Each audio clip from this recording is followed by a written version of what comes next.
to give and to take are opposite verbs.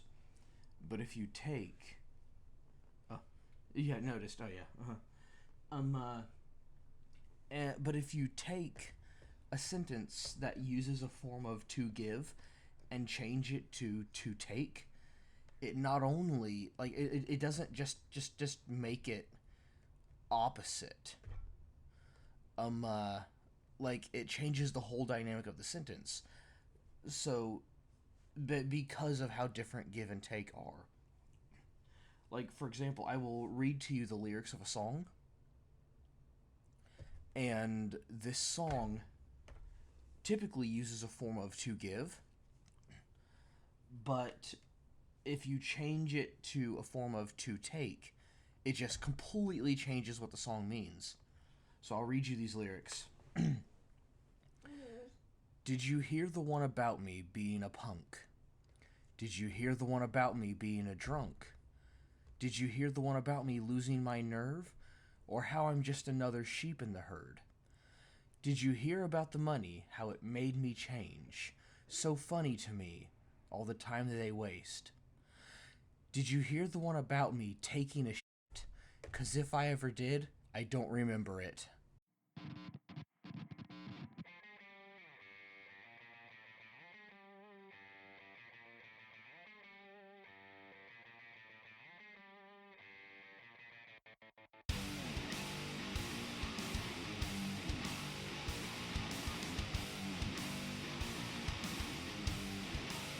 Oh, hello everyone.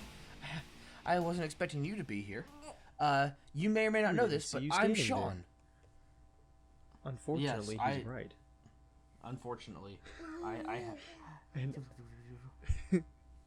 and that's a baby. and that's a baby. I'm Sean. That's Tyler. This is Patrick, and two of those three are the Super Whiskey Bros. And the other one's the... Oh... I almost said Super Whiskey Nephew, but it implies that not only is he your nephew also, but that he drinks whiskey. Which would be mildly inaccurate. He's not Sean's nephew. Starting him off right. Gotta get that palate refined as quickly as possible.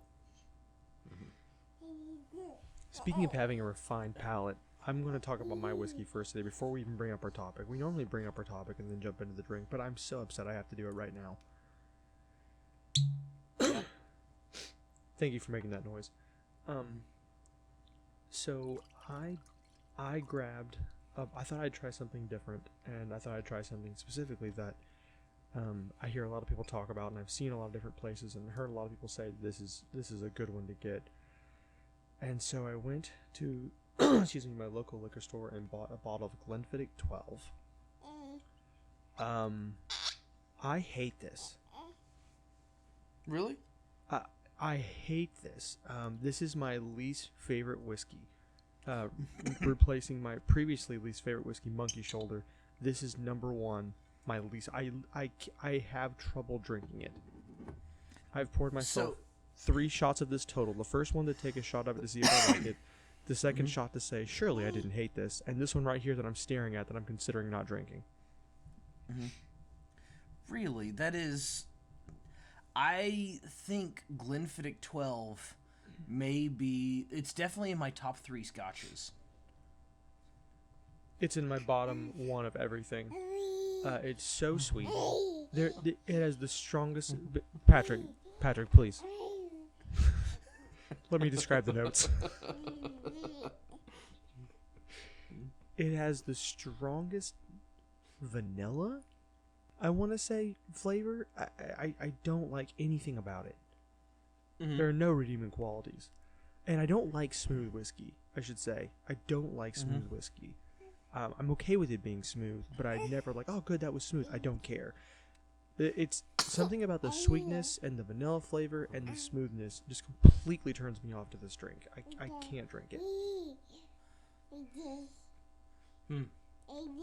That is very interesting. Well, I don't really know how to respond to all that because you've kind of just described all the ways that I Glenfiddich 12 is quickly becoming my favorite Scotch, and you just described all the reasons why I like it. But at least I wasn't wrong about what it tastes like. Yeah, I mean, Well, I'm glad you enjoy yourself. Actually, I can't stand it. see, that's almost exactly what I poured today, and I would have had I known that's what you were gonna have. But just out of meanness. But I poured myself the very last pour in my my Woodward Woodford Reserve small batch, and it was No, that's a fine kind of makes drink. me sad that it's gone. I like the Elijah Craig better than this small batch. The small batch Elijah Craig better than the small batch Woodford. Mm-hmm. I haven't had it yet. I have a feeling I'll like it. But I should clarify, because when we first started, if anyone were to actually go back into our archives, when we first started this, I was not a whiskey drinker at all. Like, I would do it with you, but I was like, bleh. Pardon me. Yeah, I had a hard time getting you to stomach Four Roses back then. This is true. Yeah, I just wasn't hip to it. But I don't know what the change was. Maybe I grew up. But before, once I started actually trying some, the only whiskey that I could say I did not like, I did not want to drink, and I could just like barely get down because of the taste, was Monkey Shoulder. I dislike Glenfiddich 12 for the same reason I dislike Monkey Shoulder, minus banana. So, yeah, I did say that Glenfiddich 12 is among my very favorite scotches. I have to say this though.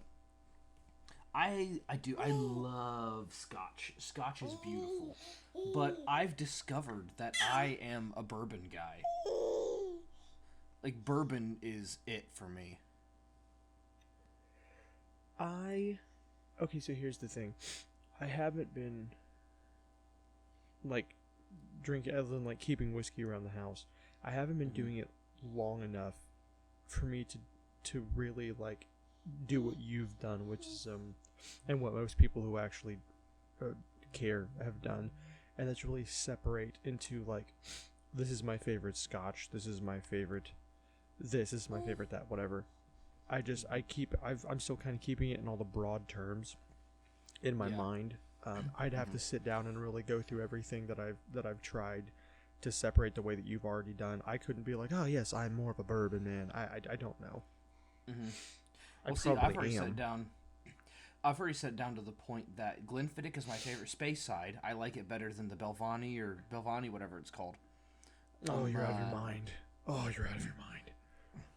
Yeah. Keep going. And Glenfiddich is probably tied for my favorite Scotch with my favorite Isla so far, which is Lafroig. I want to give Lagavulin a try. Goodness, you're out of your mind. Keep going. Well, you don't think Lafroig is a good Isla? I think Lafroig is the only Isla that I care about at this moment. I mean, other than, I think the Belvani's type. Lafroig's the only Isla you've had. But yeah. So listen, that's the best drink. That's the best. And the fact that you just said, like, I don't know, the Glenfiddich might be no, you're absolutely out of your mind. I've had the fact that you just cocktail, put Belvani is exactly. You're absolutely. That's what I'm doing right now. The fact that you said it's better than Belvani, I no longer respect you. Well, I no longer like you. It's fair too. Also, this is worth mentioning that this argument is hilarious to me for the same reason. You approach your the way that you have documented all this the same way that you approach this show, and I approach my documentation of these drinks the same way I approach the show, which for you it's like, I'm going to try this new thing. I'm going to write down extensive notes about what I do and don't like about it. And the second time I try it, I want to take notes again. And then when you like go to do things for this show, you're like, here are all my notes, here's all my stuff. And I show up like, I have a drink, I don't like it, what are we talking about?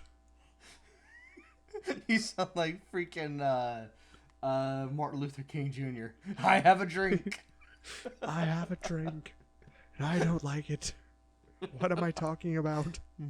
Yeah. Okay. So we never, Rolfos, we never talked about this ever. Like even when we mentioned years ago when you said that you just gotten into whiskey and you weren't really into it and everything. Mm-hmm. I will say this though, you thought you were into whiskey at that time because you gave me you bought some whiskey and you had me try it, and it wasn't bad. But let me just say, it wasn't whiskey either. You came in and you said, talking about. You said, hey, I got this whiskey that you need to try. I said, okay, I'll try it. You said, okay. You take this special glass that's cut in half. On this side, you take this apple whiskey that I bought, and on this side, you take this caramel Baileys, and you put it each in half of the glass because it's divided, and then you drink them both at the same time, and you have to shoot it. So listen. I know that was a mixed drink, you idiot. Second of all, that was really good. Oh, it was good. No, there's no denying that. It was delicious. But yeah, that was actually my real introduction to whiskey. Was going to Pigeon Forge, and then like going to one of the distilleries there, whatever, and.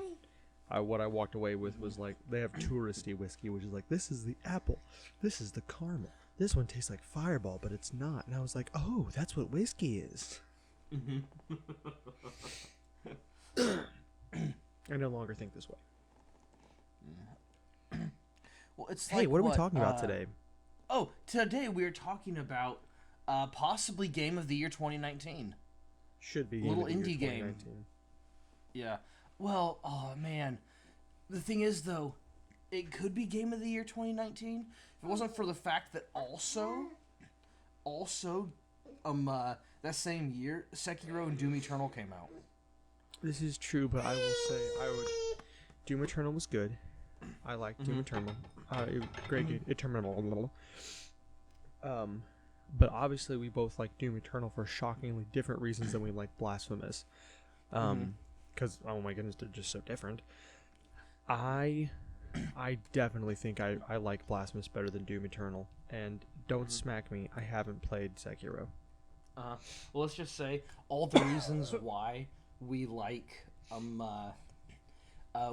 Blasphemous is because it does the things that From always does with their games. Yes. And Sekiro actually is a From game, so it does it all, but probably better. It does it all, but well, that's the thing.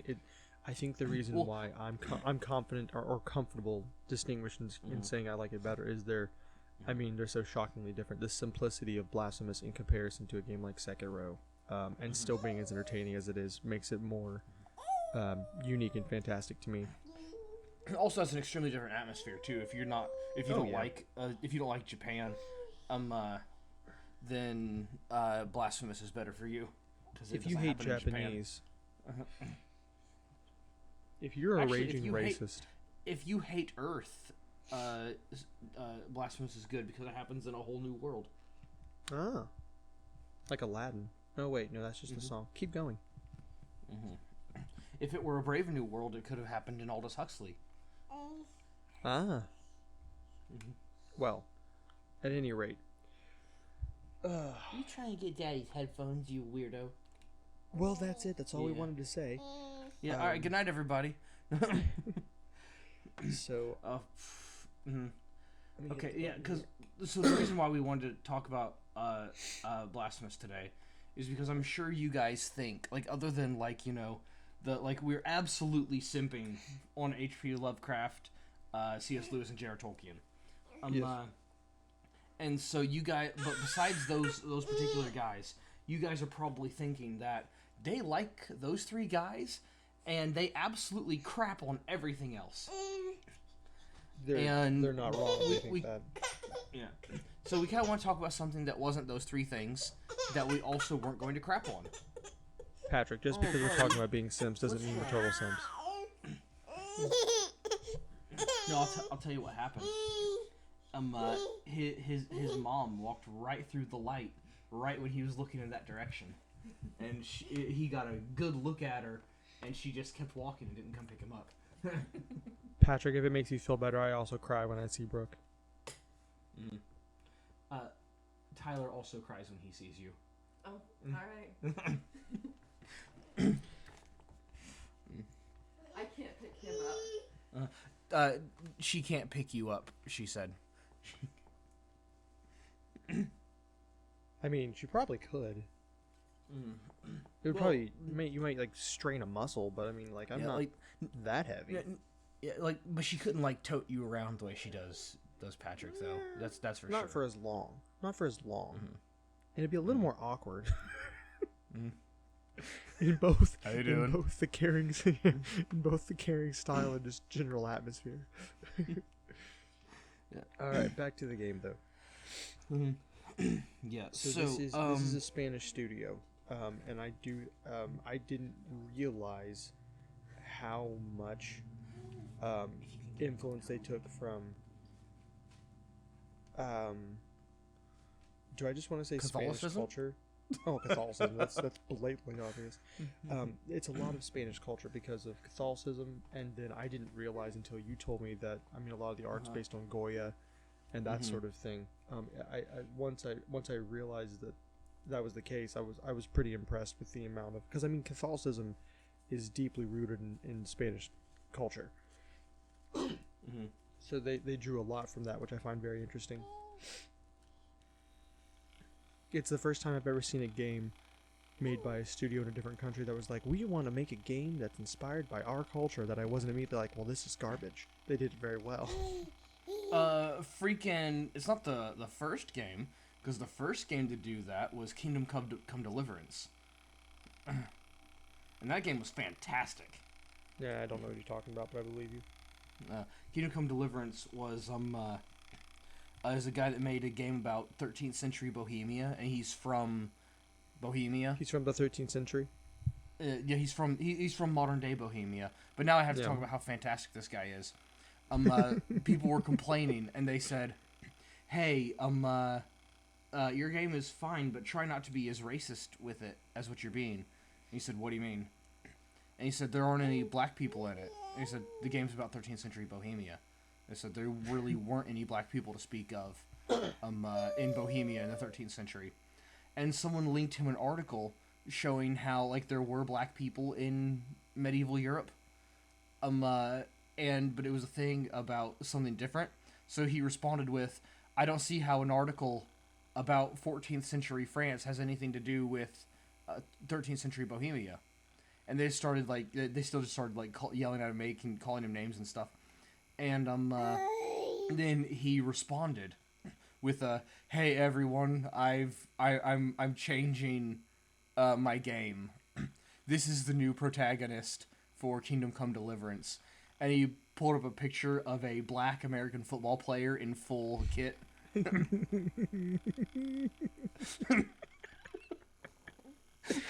Based. Absolutely based. And yeah, like I thought it was gonna be a great game. Then I saw that, I immediately purchased it. When I've never beaten it, but it's a good game. It's the most in-depth game in the world as far as not in-depth games go. It's the most. It's the world's most in-depth RPG. But it's good. Oh. I'm sure Only RPG I've ever seen where you can jump off a cliff, survive it, but it doesn't matter because you broke your leg and you're bleeding out. So you die in 30 seconds. Oh. Kind of like real life. Wonderful. Yeah. Mm-hmm. Anyways, Blasphemous. Yeah, so one of the first things I do whenever I've decided to do whenever we're looking at a game, but I did this with the Lord of the Rings games we talked about recently. So I do always pull up the Wikipedia page, just in case I've missed something, or if there's something I see that I want to talk about. And I don't know why this is absolutely cracking me up this morning, but it gives all the platforms it's available on. And the person who has updated the Wikipedia has said it is available as on PC, Nintendo Switch, PlayStation 4, Xbox X-Backs. One, Mac OS, and Linux. Mm-hmm. Now, So, what is the point of differentiating it being a PC launch and a Linux launch? so I'll tell you how I would have put it. Even though any system that runs Linux is a PC and any system that runs Mac is a PC, what they should have said is Windows, Linux, but all those aren't really necessarily. They're not Like, if platforms you or want to operating say if you want systems. to say OSs, yeah, but you can almost call them platforms, but not really. Those are OSs. Depends on how you define platform. No, you But can't. That's dumb. here's how I would have said it. This is available on Xbox, PlayStation, and Steam. And Steam. That's what I would have This is said. true. What I didn't know, by the way, and this is something I find amazing, this is a Kickstarter game, Yeah, absolutely. I which is would my have- favorite. Yeah, I would have backed it if I had been paying attention at the time that it was. I'm never kickstarted. paying attention to anything. Mhm. Okay, so the first thing to mention about this game, if you haven't played it, so this is how did you put it the other day? Metroidvania. Metroidvania. Yep. Yeah. So it's that Mhm. side-scrolling platform Mhm. style of game, which normally I is not my thing. I'm not a big Mhm. platformer. I don't Mhm. usually care for platform games. And this game I'm pretty obsessed with. I didn't even hear about it until you essentially forced me to play it. But you were like, you should buy it on sale. Like, I don't know. You're like, you should buy it. It's on sale. Like, oh, I don't know. And then you were like, well, it's got one more day left and $7, so I'm buying it. So you'll play it. I'm like, fine, screw you. And then I proceeded to play it for 7 hours straight when I downloaded it. Yeah, it's absolutely phenomenal. Yeah, like it really makes me think of the old, like, old games that some people may have called Metroidvanias at the time, but Metroidvania is a very new term. But basically, because at the time, all the DOS games were that way. So and almost all the games were that way. So you can't. So there's more to it than what makes it a Metroidvania. It's the interconnectability, the way the screens are and the enemies work, and all that. There's more to it than just being a side-scrolling platforming killing. But I'll tell you, it really made me think of, yeah, again, like all the old games I used to play, Mega Man 8, but not that graphic style though. It had an older graphic style than that. My mind went to Alien Rampage quite a bit, both because of the way it looks and the like the not the art style but the graphic style, and the amount of blood was very much like Alien Rampage. Except Alien Rampage, being a DOS game, was a 32-bit game, and like it is basically being a DOS game. Well, nice. I said there's some DOS games. It was a late DOS game, so it was a 32-bit, but a lot of DOS games are 16-bit, I think. Patrick, if you'd stop looking at your mom, you'd stop being sad. Babies are so dumb. All right, I'm gonna toss him while Uncle Tyler's talking more about Blasphemous. So I'm talking more about Blasphemous. Hey everyone, that's a baby you hear in the background. So I can't talk over baby laughter. You're all evil if you're not smiling right now. Anyways, so while Sean plays with what I assume is a rotary telephone and his child, He has a vibrating toy that I accidentally set on the keyboard. amazing. So Sean referenced Mega Man 8. I don't care for platformers at all, and the exceptions are the Mega Man series. And so obviously that's a lot of what's on my mind, just because I don't play a lot of platformers. And that had the most similar feel for me, just because of that's how I play them. I've played Castlevania. I will say it's probably the closest feel to me for Castle. I'm trying to remember which Castlevania that I kind of compared it to, but it's whichever one the third one was. Excuse Well, me. that's But actually that's a very where I fair drew the most comparison. conclusions. That's a very fair comparison because the Vania in Metroidvania comes from Castlevania. Yeah. I probably should have said that out loud. I knew that, but I should have been more descriptive. Yeah. Obviously, the Metroid part of Metroidvania refers to the game Super Mario Brothers, and Super Mario Brothers also has a lot of platforming elements. No, Metroid is technically a great side scroller that I just don't care about. It's just not something that's ever appealed to me. Metroid was actually where I first was told that I should be playing platformers, and I first started hating platformers. I can't stand Metroid. I But never obviously the got into similarities are there. Metroid, but I'd never hated it. I hate it. Right. I can't play it. Another game There's that some I never got into, and I never liked because I never got into it, and people get mad at me for not having gotten into it, is the Legend of Zelda. Zelda series. Thank you. Yeah. Oh my goodness, I can't play Zelda. I cannot give a crap about Zelda. I can't be made to. I don't know. I can't understand the fascination. I just can't. But yeah, obviously that's that's not a platformer, but it is a side scroller in some of the in the fact that all early games technically were side scrollers or scrollers, whatever. Stop letting that baby have so much fun. Frankly, it's disgusting. Well, see, the thing is, he's tired, so he's either going to be laughing or crying. It's fair. I was that way at work yesterday. Not so much Me the too. tired as much as the I was either going to be laughing or crying. I was just crying because I was at work. Well, that's fair.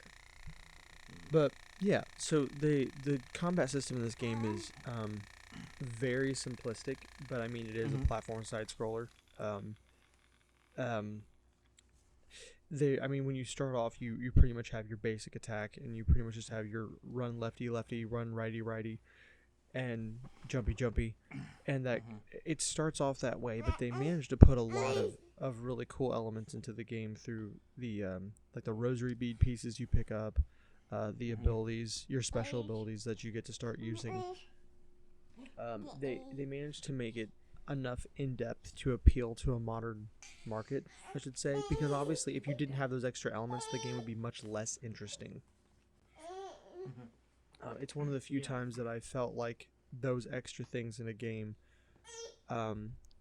are really what pushed it over the top. Because a lot of games I kind of think well, you could have done away with this part, or that you didn't need this much of a skill tree element in the game. Like I still would have been fine. Maybe you should have waited to introduce this until a sequel or something like that. But I think it's necessary if you're going to make a game like that it is purposely looking dated. I mean, obviously that's a trend, but if you're going to purposely make it look and feel dated, you're going to have to add some of these modern elements to keep a modern market intrigued. I think they did a very good job of implementing what they did. It's not so much necessarily, I'll say, modern elements. It's more just as it's extra depth that they physically weren't able to put into games back then. They probably would have if they could have if they thought of it. But now you're like, I'm making this game and I'm not putting really any work. I'm not gonna say any work into the graphics because oh boy, there was some work put into the graphics. But Right. especially the graphic design and everything. But there wasn't any. There was no look put into realism of the graphics. I'll put it that way. And you will and so they were able to concentrate and put their resources into depth within the game.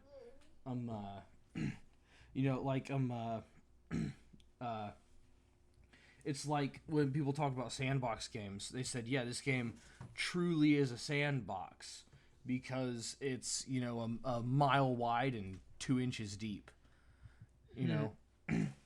But that is absolutely not what not what you get out of this game. This game's kind of the opposite of that. If I had just buckled down and knew where I was supposed to go, didn't if I knew where I was supposed to go, I just buckled down and went there and didn't try to look for anything and just did it, I could probably have beaten this game in 4 hours. But oh boy, how many hours do I actually have in it? Just trying to discover the things here. Let me pull up my STEM library real fast so I can see. I have, yeah. So I need to go and beat it again so I can get the second ending. I have 16 hours in it. Yeah, what you were saying a second ago about saying it adds extra depth, and that older games maybe weren't able to do this. This is true, but if you think about games like, for instance, games like Mega Man X5. So technically speaking, Mega Man X5 has better graphics than Blasphemous. It was operating at a time when graphics were at a greater capability than what the makers of Blasphemous were shooting for. And yet, Mega Man X5 does not have the depth that Blasphemous does when it comes to the things we were just talking about. And obviously, it's made with a different purpose, so I'm not trying to make a direct comparison. But what I'm saying is, they made some very particular choices when deciding what things needed depth and what things didn't need depth, and in what aspects of the game depth was more important here versus here, all that kind of thing. They made all the right choices for a game in a modern market that's not meant to be made modern. I mean, think of it this way. Whenever we've had this conversation before, whenever you play a game that's new, one of your first responses has to do with the graphics, and generally you're like, wow, this brand new game has really, really great graphics. They've done a great job. This is fantastic. And then if you like don't play that game for 10 years and come back to it, you're like, wow, this game has terrible graphics. But like this is because you're looking at it in the context of everything else that's surrounding it at its time. So like if you go back and play a game that's 20 years old, you're like, ugh, gross. But so if you're making a game that purposefully is meant to feel like, a 30-year-old game, then you have to make some very particular adjustments to it, and add some very particular things to it, I should say, to make it appeal to a modern market if you want them to buy it. And obviously Blasphemous is a big hit, so I mean they've done it very well. Let me see.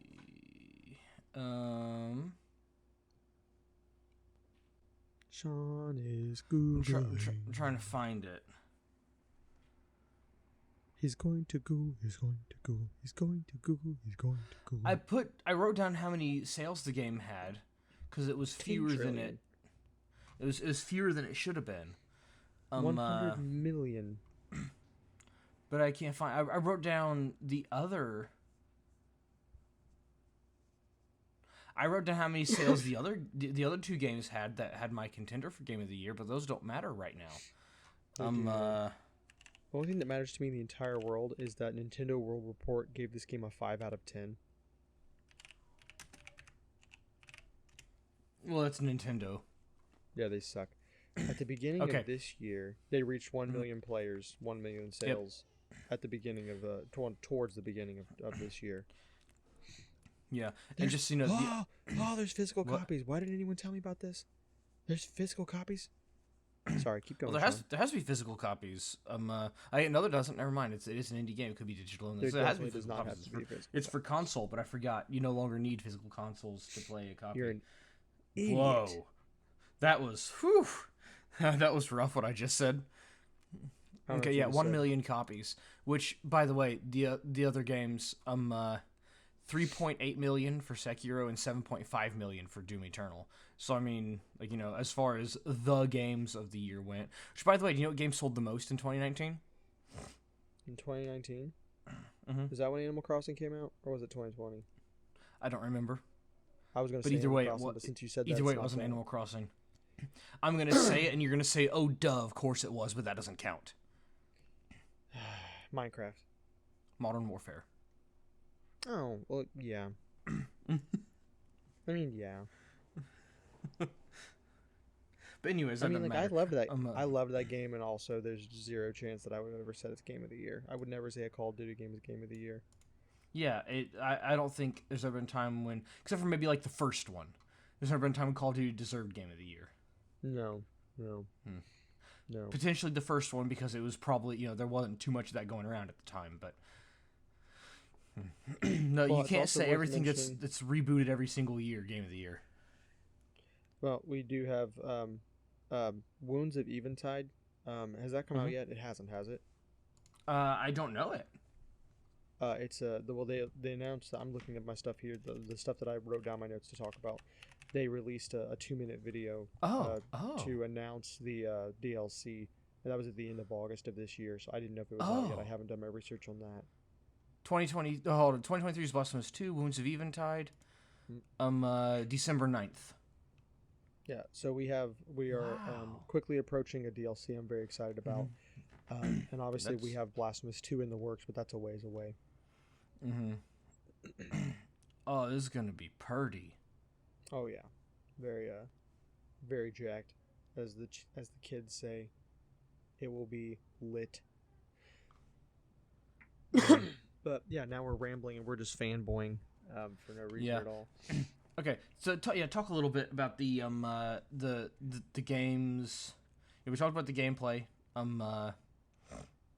Poorly, but we did. Yeah. Here's a line from my essay that I wrote about it. It's I think this is all you need to know about the stuff. I said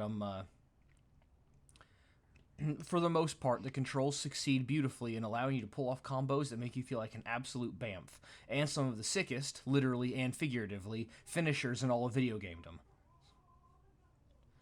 This is a fun fact about the finishers. I don't know what the significance of this is, but I could not get a single finisher while I was playing on PC. I couldn't figure out some of the stuff. I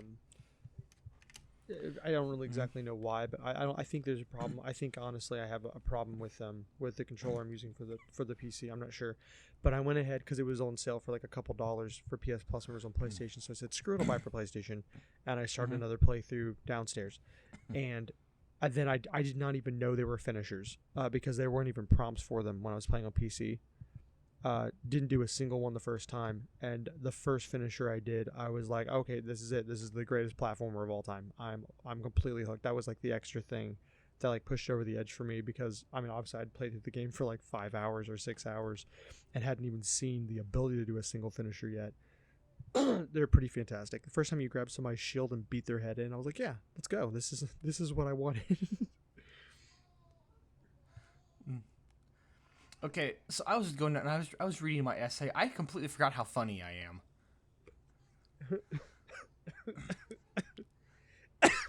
I'm choking on my breath. Please tell us how funny you are, Sean. Here's I'm just gonna read you the like the first couple sentences I have in talking about the bosses. Here you go. Speaking of bosses, this game has some. I can't think of a single one that I didn't love fighting. I can think of 2, in fact. With 10.5 bosses, that's a ratio that's rather hard to beat. Even the Soul series has a hard time making me love 80% of the bosses, especially Dark Souls 2, but that's a different video. Each and every boss is a spectacle to behold, and this spectacle is typically disgusting, gruesome, grotesque, and all around ugly, like you. Also, like you, each boss brings its own fantastically diverse moveset to the table to try and pound the penitent one to a little greasy spot on the carpet that would make Mr. Clean groan. That is also what I do. I try to pound the penitent one into the carpet. That's good. That's good. But yeah, you know how I said in the thing, I can think of 2 bosses that I didn't love? I did hear you say that, yes. There are 2, I'm guessing you haven't gotten to either of them yet, but there are 2 armored humans. Oh, yeah. Bosses. Mm-hmm. You're talking about the gank battle, or? No. Well, one, I guess, okay, so one is the gank battle. It's at the very, very end of the game. You start, or not at the very end of the game, in the last third of the game. You fight a guy, and then, oh, wait a minute. No, you fight the guy, you fight the guy or a guy like him much earlier. Yeah, you and fight it's the not flying so guy bad. pretty early. Yeah, it's not so bad when you fight him in the beginning. Towards the end, you fight, I can't remember if it's him or one of his brothers again, but he's not flying this time. It's the brother. Okay, it is the brother. But you go and you fight. It's been so long since I played that part of it. But you fight him, and it is He is very annoying to deal with anyway. Towards the end of the fight, he calls in his sister to help. I think the Flying Brother also does that, but he calls in the sister to help, and the sister comes and is just super annoying while you're dealing with a guy who's already super annoying. And then if you think the sister is annoying enough, near the very end of the game, you fight just her, and somehow she's 3 times as annoying by herself as she is when she's helping other people. Which is But yeah, entertaining to me. the second brother and then the sister are the they're absolutely rough. Yeah, it is very difficult for me to play a game, especially one like so. If you're playing platformers, side scrollers, anywhere near this style, a big part of the game are the boss battles because there's always quite a few. And again, I keep doing comparisons to Mega Man, but I think in terms of well, in terms of bosses, really, this is the most like Castlevania. But I'm going to compare it to Mega Man for this case. So obviously in Mega Man, it's like, obviously in all games, you're trying to get through the level, and then the boss is like an obstacle. Mega Man has a different formula in that the only reason you're going through the level is because you want to get to the boss. And that sounds very similar, but it is quite different.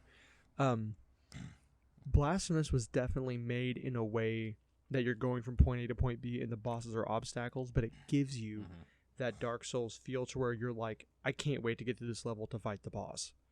So it gave me that same feeling that Mega Man did in that, as far as side scrollers go, because that's how I was feeling about it. I was like, this level's cool. I can't wait for the boss because I was, like it gives you that from feel. Yeah. It's really good. We should have opened with that and then just turned off the mics. Yeah, Spend very little money and enjoy yourself. Yeah, I would like to talk more about it than what I am, but I'm super tired and it's screwing with my mind. I don't want to talk too much about the story. I will talk as little as possible about the story for 2 reasons. One, I don't want to spoil it for you, and 2, I wanted to spoil the story for the freaking Moons of Madness, so that way you guys could get the decent story and then not have to play the game. The thing is, I want you guys to play this game. So just know that, like, the story is, let's just say, like, if you're a retard, like Tyler is, you won't get nearly as much out of the story as you would otherwise. Because retards say things like, if you expect me to go through and read every little detail to get the story, then screw you. Or something along those lines. I forget your exact quote from the Moons of Madness. Yes. But that's the way this game is. Very much so. You'll pick up items. They'll have very much like Dark Souls. Pick up an item and you read the item description and it gives you more hints about the story. You can get the gist of what the story is without ever reading an item. Also, if you want to figure out what happened, read the items. So I'm gonna make a statement here, in defense of my statement about Moons of Madness. If you're going to make a game that's not good, I'll rephrase my earlier statement, and then you expect me to do extra work to figure out what you're trying to do, then screw you. You suck. Blasphemous, I hate, I'm sure everyone in the whole video gaming community is tired of people saying Souls-like and all that kind of stuff, but the only game I've ever played before Blasphemous that ever made me want to do that dive to figure out the story was Dark Souls. Brooke is whispering. She has things to say. Brooke, what do you think about the game Blasphemous from Spanish Studio 17, the Game Kitchen? Brooke, what do you think about the game Blasphemous from Spanish Studio, the Game Kitchen? I've never played it. She's never played it. All right, you heard it here first, folks. Brooke sucks. But yeah, in Blasphemous, it is like that. Every time you pick up an item, there's a little bit of there's a button to look at the lore, which is great. But it does that same Soulsborne thing where you have to pay attention, you have to read the items, you have to, if you want to figure out the story, you have to dive deeper into it, or you can do what I did when I was playing Dark Souls and just watch a lot of VOD, which is much more fun. Yeah. Man, someone needs to get Vadi to make a video about this game. I thought he did. I'd be all over that. Not that I know of. Are you sure he didn't? Let me Luke. We're taking a YouTube break. Blasphemous Vadi.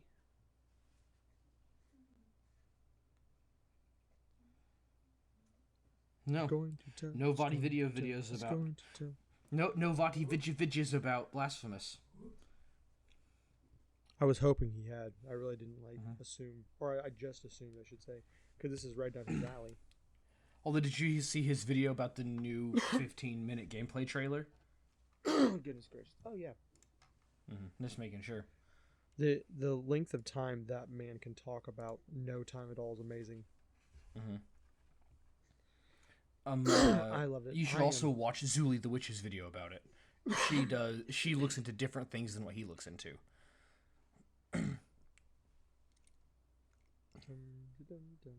Well, I'm sad that he didn't make one about Blasphemous.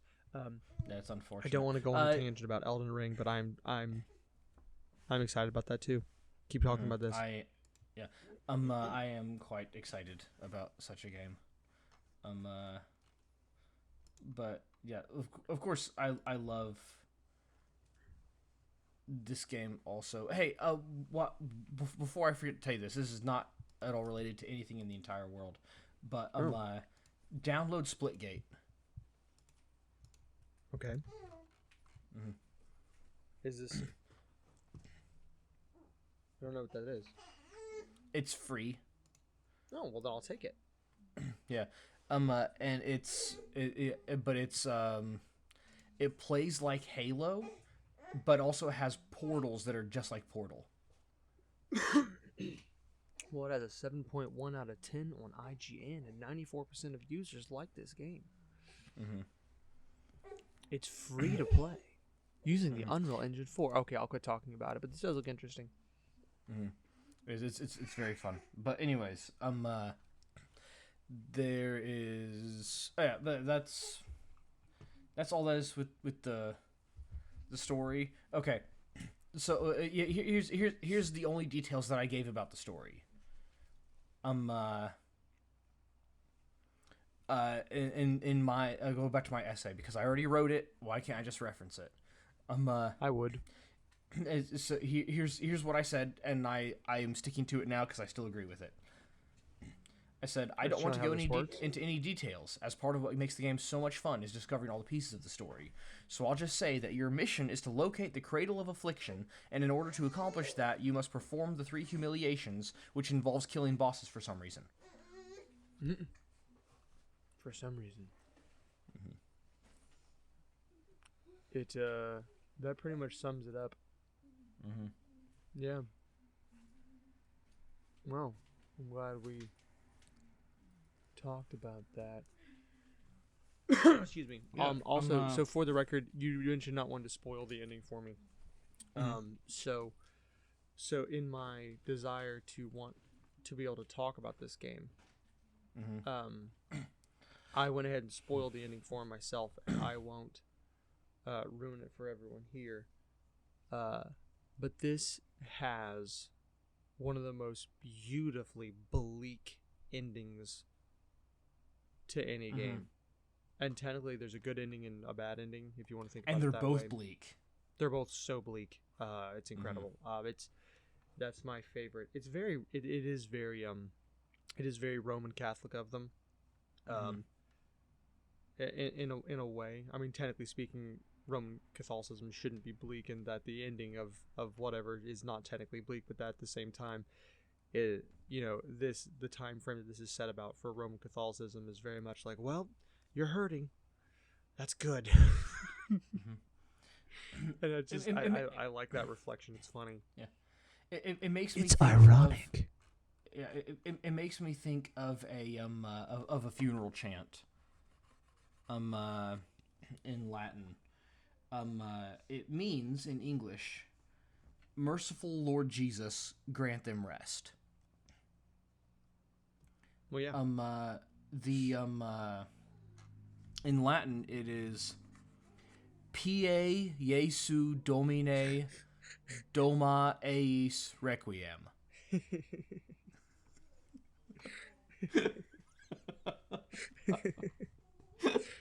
Yes.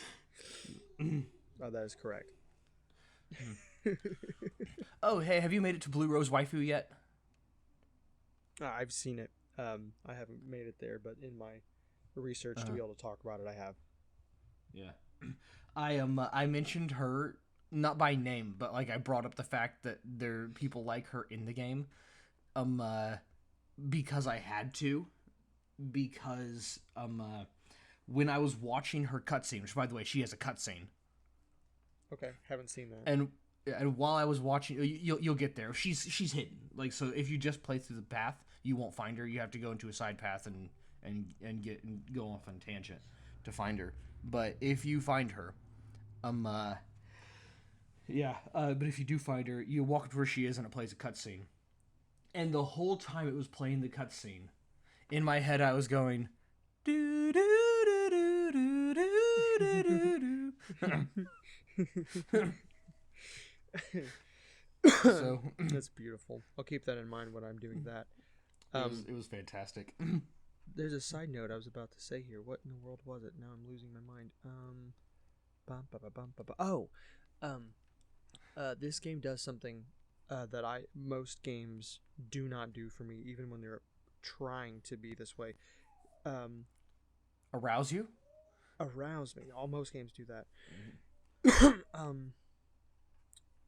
A lot of games that are this gory are at some point in some way trying to be unsettling. A lot of games attempt this. Very few games even remotely make me care about that factor at all. But I will say this has now been one of the 3 games that has ever succeeded. Not 2 games really. One of the only 2 games that has ever succeeded in making me uneasy. So the battle with the baby. Yeah. It got me a little bit. That one was unsettling. Excuse me. The only other game that's ever really accomplished that to the same degree would have to be like Dead Space. Honestly, it's the only other game that's managed to do that to me in that particular way, to that particular extent. It is very good at being unsettling with the way that some of the bosses move. Okay. Even, but but with the baby, it's for a different reason. Yeah. So the only some other games that were able to unsettle me. There were a few moments in Dante's Inferno that I was able to be unsettled. That's the reason why I said 3, because I was kind of saying Dante's Inferno. But for me, it was more Dante's Inferno, the anime, than it was the video game. But keep going.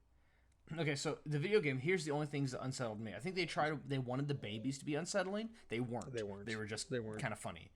But these are the things that were unsettling in Dante's Inferno, and they were both in Cleopatra's realm.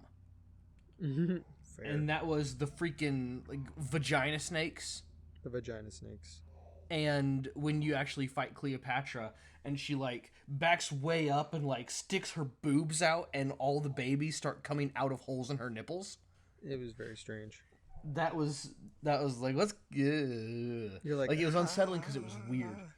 So there's a game that's supposed to be very unsettling, and people have agreed that it is unsettling. And I haven't got it. I say haven't got it yet, but I'm not going to say yet. I haven't got it, and I'll let you know if I'm actually going to get it or not. Yeah, I'll let you know if I ever decide to get it or not. But it's another Lovecraftian game. and it's designed to be extremely unsettling. In Lovecraft, what they said is it's supposed to be like not like grotesque, but just you look at it and just go, It's supposed to be unsettling, both atmospherically, violently, however you want to say that. Unsettling in a violent way, also unsettling in a sexual way. And the game is Lust from Beyond, which makes it sound like even worse. And on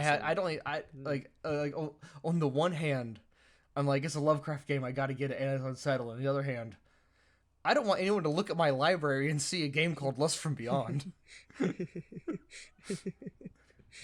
have not played that game, and I don't. Mm-hmm. I'll probably eventually play it, but I just you brought it up the other day when we were talking about Lovecraft games we should play, and I was like, I don't know. Mm-hmm. I did bring that one up. Okay.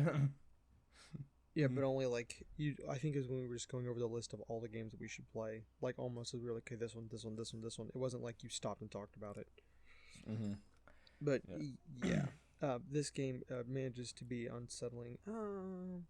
I mean, really, the movement for me. There's a few times that I think it's just the way that things move that I kind of got that feeling. But obviously, the baby that's essentially being carried around by like a what is that supposed to be? Like a spirit or ghost or what the heck ever, demon, something. Let me go back Anyway, because like, I've forgotten what that boss looked like. It messes with the baby and makes it like cry all the time, and like it's just very, very unsettling. Sean's click clacking. What is Sean click clacking about? Oh, yep. Yeah, Despacito, Sign of Abjuration. Despacito. Terrible song. Mm-hmm. Can't stand it.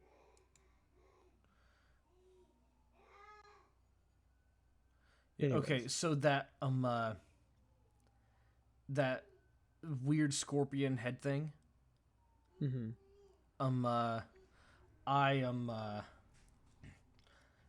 used that scorpion head thing to I used that thing as my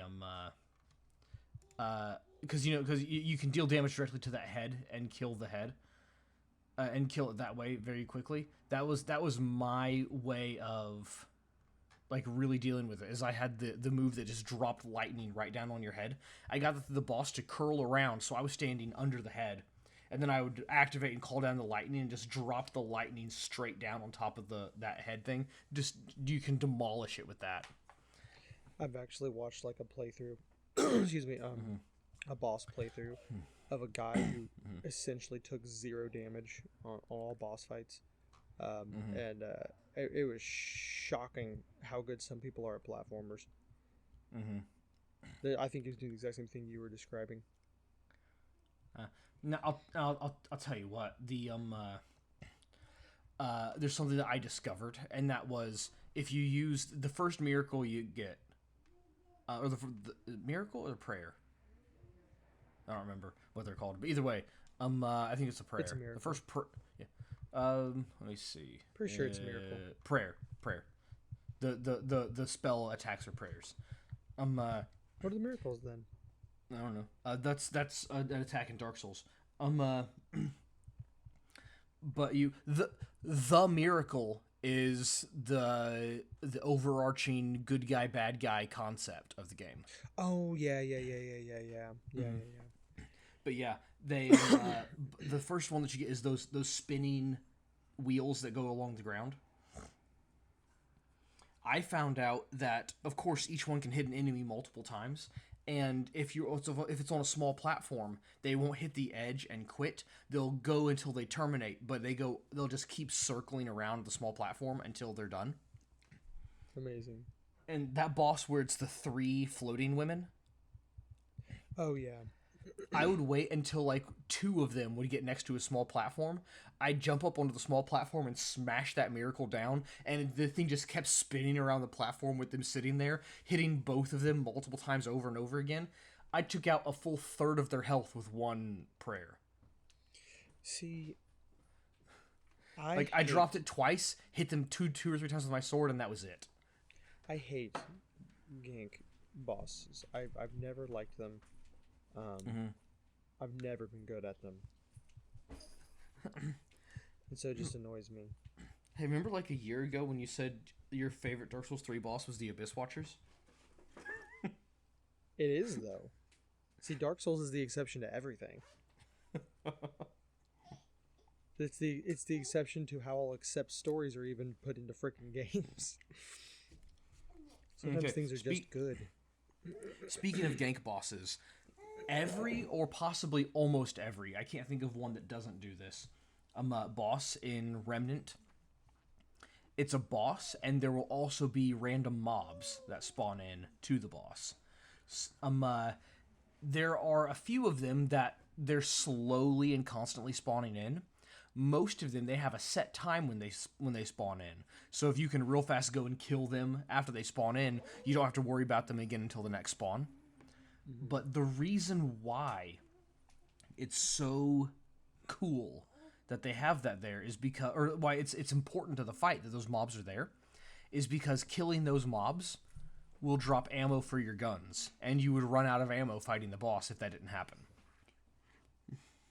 Yeah. I mean, that's useful. Mm-hmm. Also, yes, it won't be for a very long time. I have it written down on a schedule somewhere. It won't be for a very long time, like not until sometime in December, I believe. But we will be going over Remnant from the Ashes. The reason why we're not going over it sooner than that is because Tyler hasn't even bought it yet. Have I not? No, I haven't. We go to the store page here, see if it happens to be on sale right now. Fun fact, I've tried to pull up my Steam library twice already, and Steam's not loading on my computer, so I would have already checked it. Which means I have to restart, which means I'm not going to do it just yet, because, you know. Oh, I left a review for Remnant from the Ashes on Steam. I believe you. And it said comments are disabled for this review. Why are comments disabled for this review? I want people to comment on my review. Oh, there we go. Oh, I see. You have to actively check a box that says allow comments. That's why. Okay. This was my review of Remnant from the Ashes. Left a thumbs up. Do recommend this game. It says 61.2 hours on record, 18.9 hours at time of review. I said, this game is good. Very good. Very, very good. I especially like the parts of it where you get to shoot enemies. Good game. Yes. Yes. Yes. Insightful. Deep. I approve of this review. Indeed. But yeah, that is we didn't really say anything about the game. We just gushed on it for a while, but that should be enough. Take our word for it. You know, take our gushings seriously and purchase the game. It's what's normal price is? $20, $25. Normal price I think is $20. I think the normal price is $20. I think when you bought it for me, it was probably $7.99. Yeah, when I bought it for PS like Plus to have it right? downstairs, it was like $4.99. But you can definitely get it for $10 by now for sure. If I had Steam pulled up, if I could get Steam to work, I would tell you. Yeah, full price. Yeah, full price is $25. Regular price is $25. And then what's this? Oh, Sword and Whip bundle. So it's another Metroidvania game called Bloodstained Ritual of the Night. It doesn't look very good. I guess that's why it's on sale. OST. Oh yeah, I'll say something very quickly. So since you do have a soundtrack, it's not mind blowing. In that you don't hear and go, holy crap, this soundtrack. It's good in that it pairs with the game well. But so when you're there's no way to not sound pretentious when I say this. This is the best the best way I can kind of describe how I'm thinking. Excuse me. One of the first things you do when you're learning to be a composer and how to work with, we'll just say computer music, electronic music. One of the first things they make you do in the Is learn different how to read classes I've music? been in is learn how to read music. So you have to make what they'll call make you learn how to make loops. So after you learn the basics of how to sequence and use synthesizers and stuff, is they'll teach you how to make these little loops. And one of my final projects in my first class was essentially to make 3 different types of music for a video game.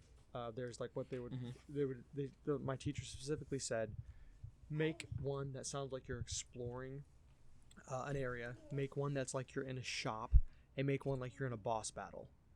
Excuse me. And I was like, got it. So you have this really kind of da da da da da da da. You just kind of like whatever. It's exploring music. It's barely there. It doesn't move around melodically.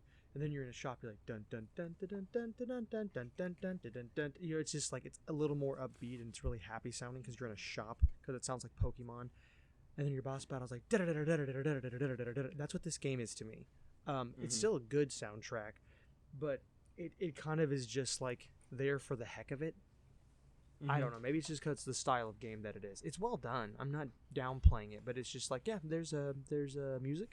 When you play the game, it makes music, and you hear it, and yeah. It's actually kind of funny because I talked about how like I am. This is me not as a musician. I have this this sentence right here. The other thing that makes it so much fun to go and find all the random story bits is while you do that, listening to one of the best music tracks in gaming history. I just don't think it is. I just don't think it is. So that's the difference between a musician and a person. So the guy who did, I looked this up. The composer's name is Carlos Viola, which is a great name for a musician, by the way. Because it's viola. Yeah. Musical instrument. Anyways, so he's actually done some really incredible stuff. And there's nothing that's not incredible about the soundtrack as far as it being good. Again, it's good, but I think maybe I just think this because for me the way that soundtracks tend to work for side scrollers, I just can't get into it in general. I'll be honest, I don't even remember what the music or the music from Mega Man sounds like. I don't even remember. It didn't even leave an impression on me. I can only remember any of the Castlevania soundtrack because I have a Castlevania record of the soundtrack of the second and third game. The only reason why I even know what they sound like is because I have a record of them. They've never stuck with me. I've never cared about them, and I probably should, but it's just, I don't know. I didn't care as much. Tyler. Yes. In your reading of The Way of Kings, I assume you've met Wit. Oh yeah, absolutely. Okay, so he has a line, maybe much later than where you are, or maybe you've already gotten there, or maybe it's not too far away from where you are, but he has a line sometime. And you said something before, and kind of what you're saying now. Wit was describing boring people, and he described to me what you just said about yourself to a T. Okay. So I think Wit would find you boring. Well. He said, people don't care about what's good or what's nice or what's convenient or whatever. They only care about the novelty of things. So that if someone paints a beautiful painting or records a beautiful piece of music, then they are the best ever for having written that music, painted that painting, whatever, done that drawing. But then if someone else, even if they did it at the exact same time as the other person, and you could have had no way of knowing that the other person did that, if someone else winds up doing the exact same thing, it's no longer good as far as people are concerned because they've already seen it. Whatever it is can only be good the first time you've seen it, and anyone else, if they do anything that is like that, they're just derivative and they're not good, even if it's phenomenally good. Yeah, but that's not really what I'm saying. That is funny, but that's not really what I'm saying. It's not that it's been done before. Mm-hmm. It's that kind of game, that kind of game in general from that era, because obviously it's trying to be a game. It's meant to look like a game from 20 plus, roughly 20 plus 30 years ago, 20 plus years ago. Every game in that era, I can't remember a single thing about a single one of the soundtracks, and I don't care. I just don't. Okay, I love soundtracks from a bunch of different video games. I think some of them are absolutely phenomenal. I can't stand the Zelda series, and Breath of the Wild has an amazing soundtrack. Okay. I just don't care about any of them. Yeah. You said you don't care about or remember anything from soundtracks from platformers of that era? Not really. Not that I can think of. Okay. Allow me to allow me to cause you to recant. I swear to God, if you play a Sonic theme, I'll drive to Oklahoma and punch you in the mouth. Do do do do do do do. Yeah, and I hate that with a passion. With a burning white hot passion, I hate that. Okay, what about I don't know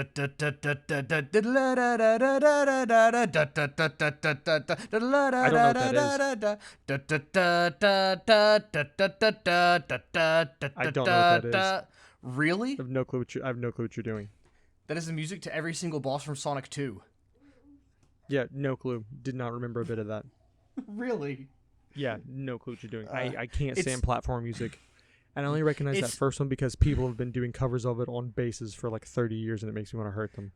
Okay, so it's very unfortunate that you don't know that music, because someone once they found a fat person in a red shirt driving a scooter, and they put the Sonic 2 boss music over it. And if you didn't know it was Sonic, then you wouldn't get it, and it was the best thing I've ever seen. That's actually really funny. That's really funny. What are we even talking about?